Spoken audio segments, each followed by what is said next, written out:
Olá, pessoal. Vamos dar início aos estudos relacionados ao nosso último réu postado. E diferente do que nós tratamos nos réus passados, a gente inicia hoje uma avaliação de princípios relacionados a reações químicas, não somente reações, mas em alguns casos unicamente a transições de fase. E o nosso objetivo central é estudar quais são as variações, quais são as transferências de energia relacionadas a esses processos. Antes de nós entrarmos de fato no cálculo dessas energias, vamos colocar aqui alguns princípios gerais que nortearão nossos estudos.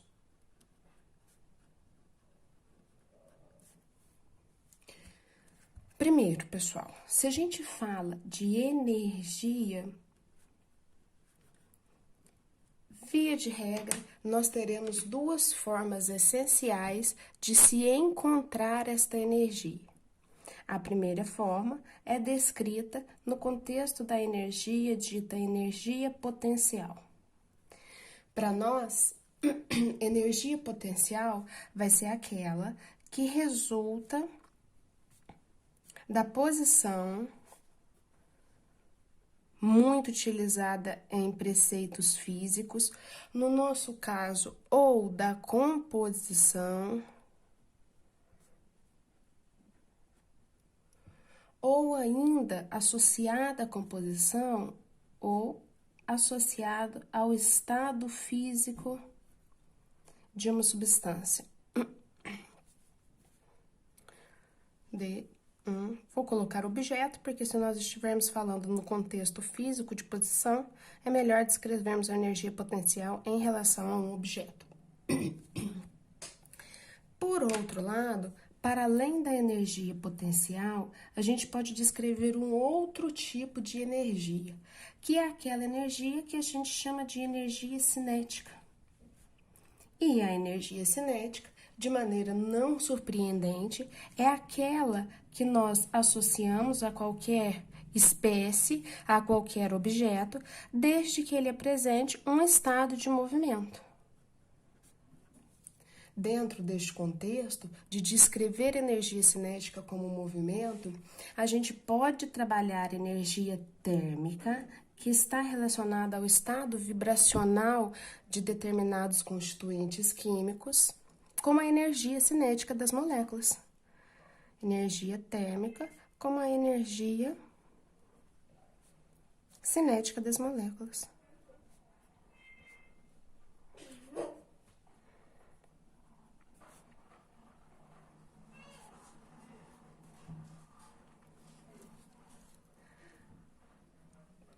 Mas, meninos, se a gente pode associar a energia cinética à energia térmica de espécies químicas, de maneira semelhante, a gente pode retratar a energia potencial como aquela forma de energia química que existe, sobretudo, armazenada quando nós temos a manutenção de átomos ou espécies juntos. Átomos ou moléculas. E mais, nós podemos descrever ainda uma infinidade de outros tipos de energia. Uma energia vibracional, uma energia luminosa, uma energia radiante, mas independente desses tipos que nós estivermos falando, ou ela se enquadrará dentro daquela definição de energia potencial, ou, por outro lado, se enquadrará dentro da definição de energia cinética. De maneira que, por mais que nós variemos a nomenclatura que nós vamos dar à energia potencial ou à energia cinética, existe uma lei maior que vai reger todo esse comportamento, que é aquela lei que a gente chama de lei de conservação de energia.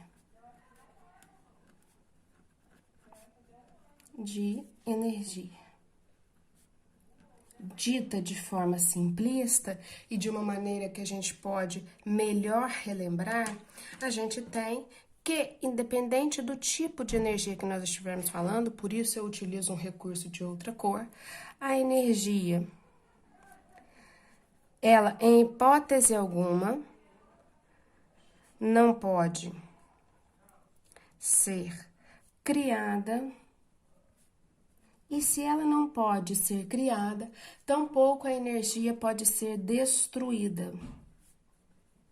O que nós observamos nos mais diversos fenômenos físicos ou químicos é o fato de que a energia se converte de uma forma na outra, de tal forma que a energia de uma região que a gente chama de universo é sempre constante.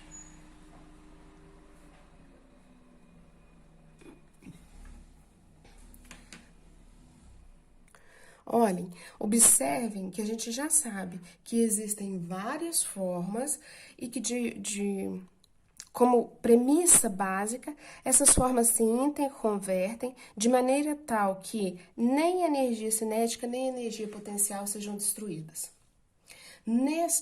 Nessa parte do nosso estudo, nós focaremos essencialmente nas maneiras pelas quais a energia de um sistema químico ela sofre variações. Ou seja, o nosso foco quando trabalhamos energia consiste em elucidar ou trabalhar as mudanças de energia, avaliar de forma investigativa as alterações ou as mudanças de energia que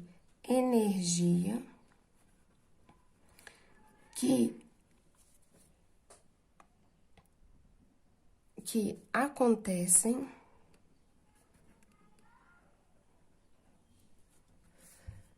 no decorrer de um processo químico ou de uma reação, ou então de uma transição de fases, ou de uma mudança de fase. Muito embora nós possamos verificar, ou de uma mudança de fase, nós possamos verificar algumas outras implicações, algumas outras aplicações desse parâmetro energia, o nosso foco essencial vai ser esse: estudar para um determinado tipo de sistema químico as alterações na energia. Professora, mas você está mencionando sistema químico, o que é isso? E aí a gente já começa com as nossas definições importantes no âmbito da termodinâmica que a gente estuda agora. Eu vou considerar esse desenho aqui como uma superfície qualquer em que eu tenho apoiado um recipiente e no interior desse recipiente existe um líquido que eu vou especificar as moléculazinhas como as pequenas esferas aqui colocadas. Olha, a gente precisa descrever algumas partes diferentes e fundamentais deste nosso esquema, deste nosso desenho.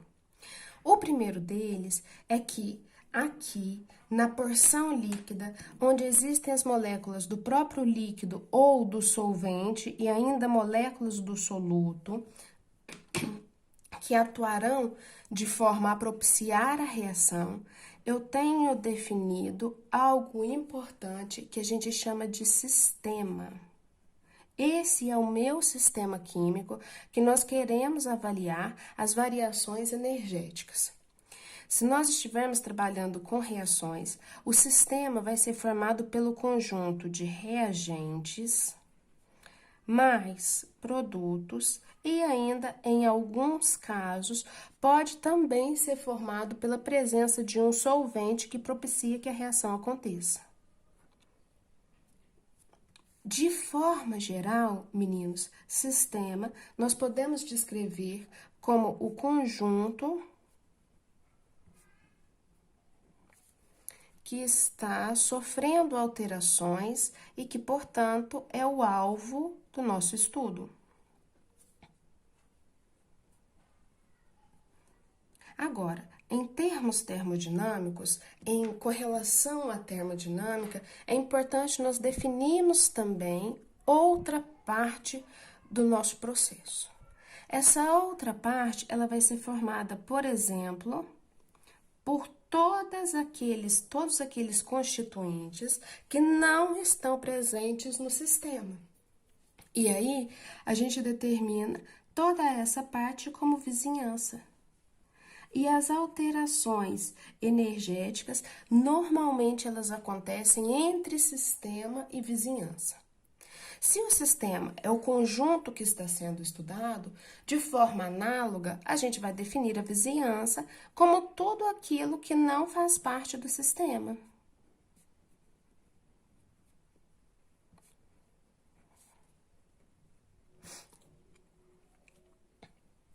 Como tudo aquilo que margeia o sistema e que, então, neste sentido, pode trocar energia, e não somente energia, mas também pode trocar energia e matéria com o sistema. Dentro deste contexto do nosso desenho, vamos considerar que aquele recipiente ali descrito representa um becker laboratorial qualquer. Então, nós podemos descrever a vizinhança como sendo o próprio becker, como sendo, além do becker, essa quantidade mássica de ar, essa quantidade mássica gasosa que existe logo acima da solução, o ar acima do sistema. Ou a gente pode agregar ainda da definição de vizinhança qualquer coisa, qualquer objeto ou qualquer coisa que esteja em contato com o frasco, com o recipiente. Vou colocar frasco aqui para a gente não ficar limitando o estudo a vidrarias de laboratório. Meninos, mais importante é a descrição do sistema e da vizinhança. Mas a gente pode pegar uma partezinha, deixa eu pegar uma corzinha diferente aqui. Uma parte que tá aqui, ó, muito perto daquilo que a gente definiu como sistema, e também muito perto daquilo que nós definimos de forma contrária como vizinhança, e agora denominar esse limite, essa região que limita aquilo que é o sistema e aquilo que é a vizinhança. E a essa pequena região aqui a gente chama de região de fronteira, que é aquela que delimita tanto o espaço do sistema, como também o espaço relacionado à vizinhança. Se a gente já conhece agora definição de sistema e definição de vizinhança, a gente pode agora começar a trabalhar com transferências de energia,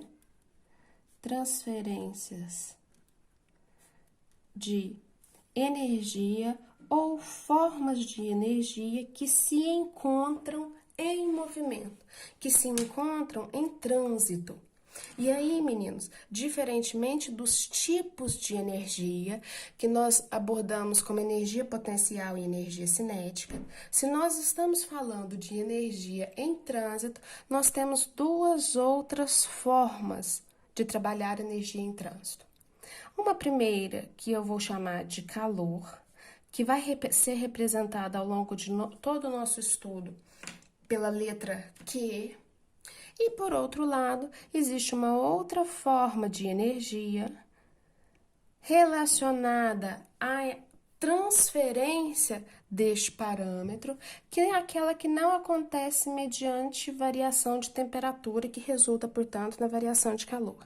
Mas uma outra que resulta numa modificação espacial do sistema e que a gente chama de trabalho e que vai usar a letra W para representar trabalho ao longo dos nossos estudos. Em conjunto, meninos, quando eu avalio variações de calor e trabalho de um sistema, eu tenho abordagens iniciais relacionadas aos princípios da termodinâmica, que é o nosso objeto de estudo, obviamente de uma maneira bastante simplificada e de acordo com aquilo que prevê a ementa da nossa disciplina. Se a gente quer trabalhar calor, obviamente que nós estamos pensando em processos em que eu consigo observar aquecimento do sistema, ou de maneira contrária, se eu não observo aquecimento, eu tenho que observar uma variação no parâmetro relacionado ao calor, que pode ser o parâmetro contrário ao aquecimento, que é o resfriamento. Se a gente quer trabalhar com aquecimento ou com resfriamento de um sistema qualquer, quando o objeto ele vai sofrer ou aquecimento ou resfriamento, quando ele é aquecido ou quando ele é resfriado, a quantidade de energia relacionada a esse processo de energia, ela é totalmente dependente, transferida, ela é dependente de 3 parâmetros principais.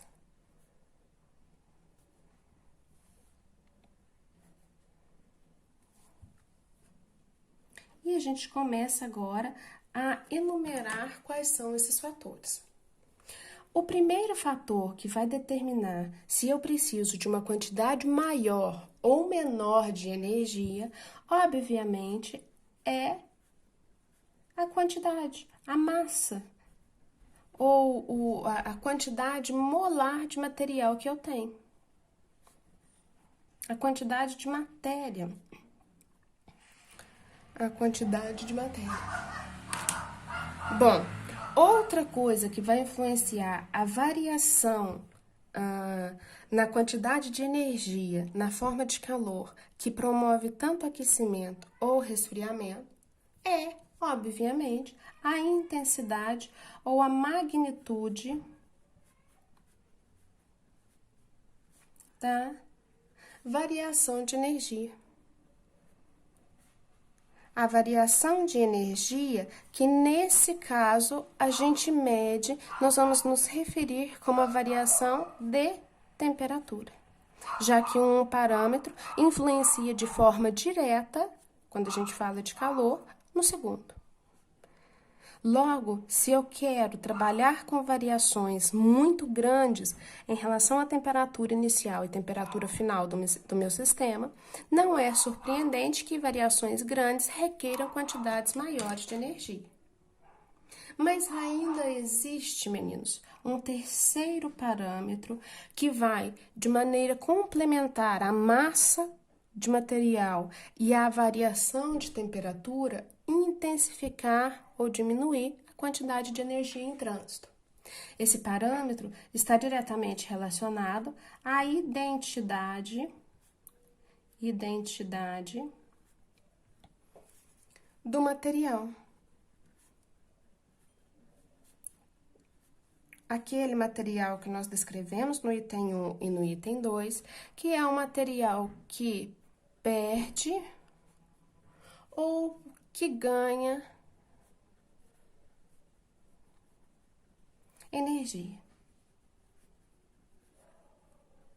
Quando a gente fala de identidade do material, é importante, fundamental, imprescindível neste nosso estudo, incluir, para além da identidade, o estado físico.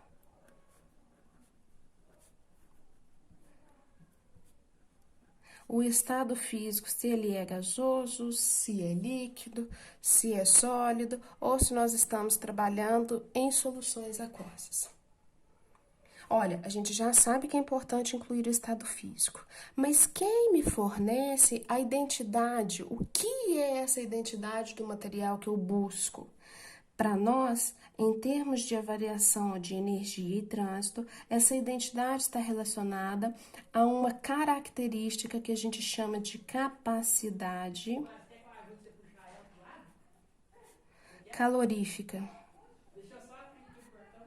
A capacidade calorífica de um determinado objeto, de um determinado composto químico, ela está diretamente relacionada com a energia que deve ser transferida, obviamente transferida na forma de calor que nós estamos avaliando ali. Então, transferida como calor e que é suficiente, que é necessário para elevar a temperatura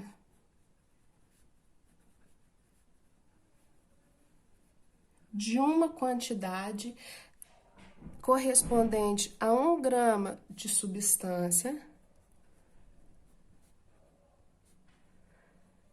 E eu quero elevar essa quantidade de substância em 1 Kelvin. Logo, meninos, se eu quero trabalhar com energia transferida, se nós vamos falar de energia, normalmente a gente associa a unidade Joule para essa energia.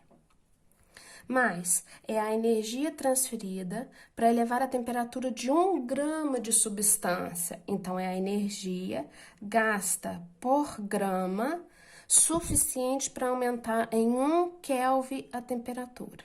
Então, quando eu falo de capacidade calorífica, eu estou me referindo à avaliação de energia em função de massa e em função ainda de temperatura. Logo, a unidade é dada em joule por Kelvin por grama ou joule por grama por Kelvin.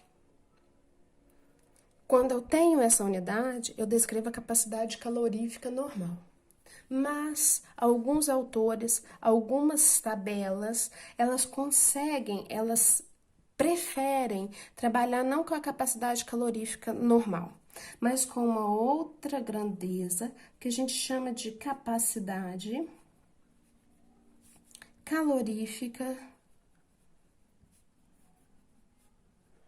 molar, que simplesmente vai envolver a quantidade de energia que eu preciso, também para elevar em 1 Kelvin a temperatura de uma determinada quantidade de substância, só que agora, ao invés dessa determinada quantidade ser dada em 1 grama de substância, ela é dada, obviamente, em termos de 1 mol de substância.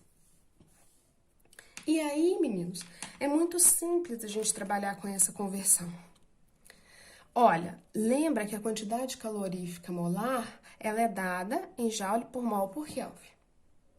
E eu vou passar para vocês que a capacidade calorífica molar da água líquida, apresentei para vocês a identidade da minha substância e ainda apresentei aquele outro critério importante, que é a definição do estado físico em que ela apresenta.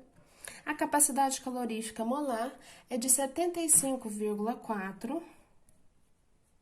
joule por mol por Kelvin. Se eu quero trabalhar agora, não com a capacidade calorífica molar, mas com a capacidade calorífica usada em termos de massa, o que a gente vai fazer? Eu vou colocar aqui, ó, a capacidade calorífica que eu quero trabalhar, portanto, meu Czinho, vai ser dado o dado que eu tenho, que é a capacidade calorífica molar da substância. Vamos trabalhar com análise dimensional, porque aí a gente não corre erro, não corre chance de errar, é mais fácil a gente identificar as alterações que são necessárias serem feitas. Joule, eu tenho aqui embaixo mol por Kelvin. Vou colocar desse jeito para que nós não incorremos ao erro de trabalhar de forma errada com os expoentes. Agora, vamos ver o que nós temos. O que eu sei? Eu preciso remover esse mol daqui e passar para a grama. Então, o que nós vamos fazer? Se eu preciso remover o mol daqui, eu vou multiplicar por uma outra fração, que necessariamente tem que ter mol no numerador, porque aí eu cancelo os dois dados. Eu estou trabalhando com água. Água, a gente já sabe que eu tenho 2 unidades de massa para os 2 hidrogênios, mais 16 do oxigênio e uma massa molecular de 18. Então, eu já sei que em 1 mol de água existe a correspondência de 18 gramas de matéria. O que eu faço então? Só resolvo essa equação de tal forma que 75,4 dividido por 18 resultará na capacidade calorífica da água de aproximadamente 4,18 joule por grama, que sobrou aqui agora, por Kelvin, que é a unidade lá de cima que nós queríamos trabalhar. Ok?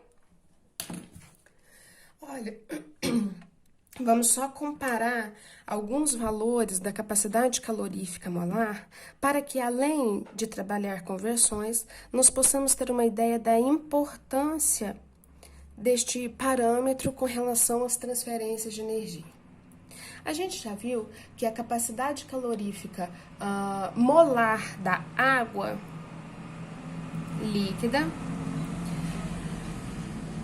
só um minuto, ela é aproximadamente 75,4 joule por mol por Kelvin. Vou pegar um outro tipo de substância, um outro tipo de constituinte químico que a gente reconhece com facilidade.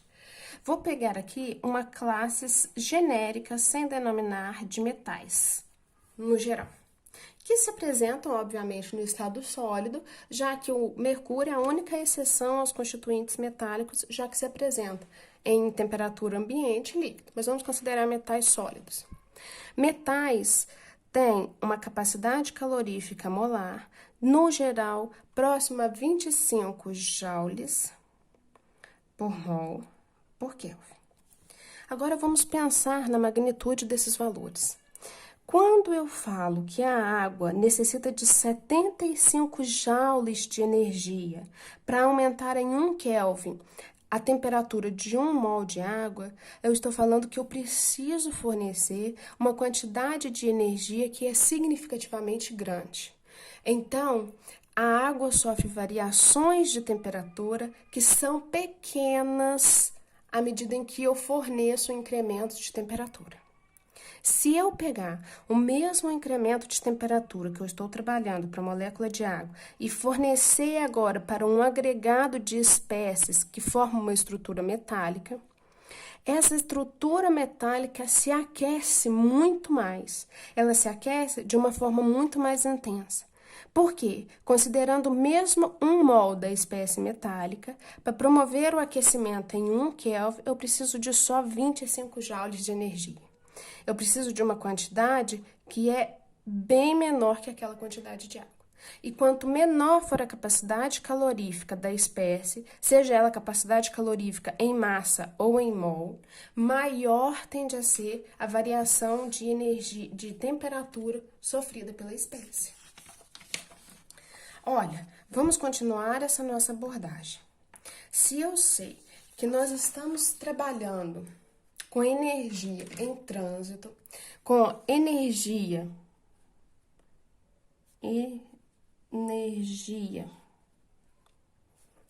que vai ser perdida, a energia perdida, ou de maneira contrária, a energia que é recebida na forma de calor, de acordo com o que nós vimos na nossa folha passada, ela vai ser dependente, a quantidade de calor vai ser dependente, primeiro, da quantidade de matéria.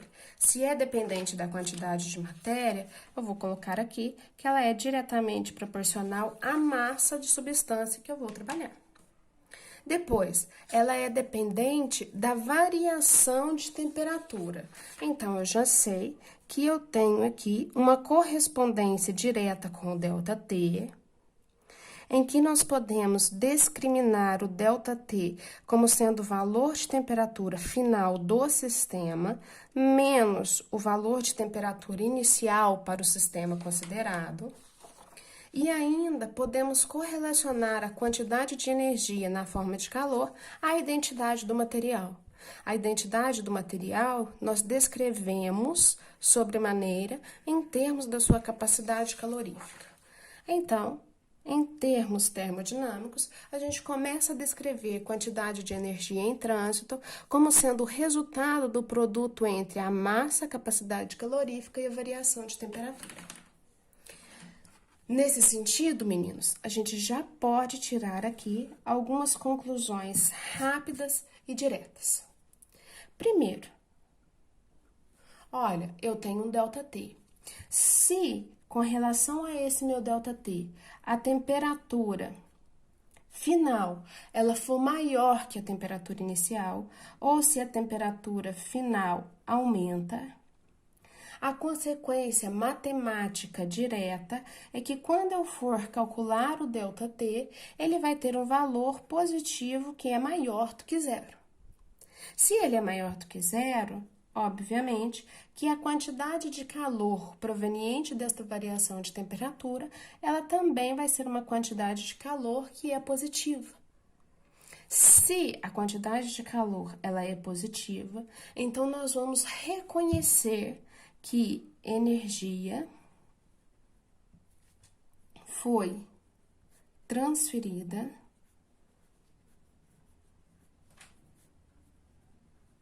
quantidade de calor positivo. Então, a energia foi transferida da vizinhança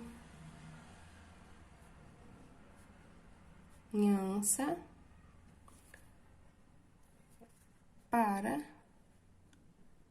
o sistema. O sistema recebeu energia, obviamente tudo na forma de calor. Mas, meninos, nós podemos ainda ter uma situação que é contrária a essa, em que a temperatura não aumenta, mas que de forma contrária, a temperatura final do sistema, ela diminui. E se a temperatura diminui, ao calcular a temperatura final menos a temperatura final, que eu reconheço como ΔT, esse valor agora é menor do que zero. Se o valor é menor do que zero, a quantidade de calor passa então a ser uma grandeza negativa e estabelece para a gente que energia, obviamente na forma de calor, ela foi transferida